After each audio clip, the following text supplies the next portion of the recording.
ಕಾಡ್ಗಿಚ್ಚಿನ ನಡುವೆ ಸಿಲುಕಿದ ರೈಲು, ಅಗ್ನಿಜ್ವಾಲೆಯ ದೃಶ್ಯ ವೈರಲ್, ಪ್ರಾಣಾಪಾಯದಿಂದ ಪಾರಾದ ಸಿಬ್ಬಂದಿ.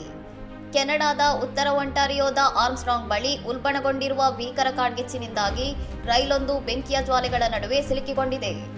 ರೈಲಿನ ಸುತ್ತಲೂ ಎತ್ತರದ ಬೆಂಕಿಯ ಜ್ವಾಲೆಗಳು ಮತ್ತು ದಟ್ಟವಾದ ಹೊಗೆ ಆವರಿಸಿರುವ ಅಪೋಕ್ಯಾಲಿಪ್ಸ್ ದೃಶ್ಯಗಳು ಸಾಮಾಜಿಕ ಜಾಲತಾಣಗಳಲ್ಲಿ ವೈರಲ್ ಆಗಿವೆ. ರಕ್ಷಣಾ ಕಾರ್ಯಾಚರಣೆಯ ವೇಳೆ ಸಿಬ್ಬಂದಿ ಲೋಕೋಮೋಟಿವ್ನಿಂದ ಬೇರ್ಪಟ್ಟು ರೈಲು ಡಿಕ್ಕಿ ಹೊಡೆದ ಘಟನೆ ಸಂಭವಿಸಿದರೂ ಅದೃಷ್ಟವಶಾತ್ ಎಲ್ಲಾ ಸಿಬ್ಬಂದಿ ಸದಸ್ಯರು ಸುರಕ್ಷಿತವಾಗಿ ಪಾರಾಗಿದ್ದಾರೆ.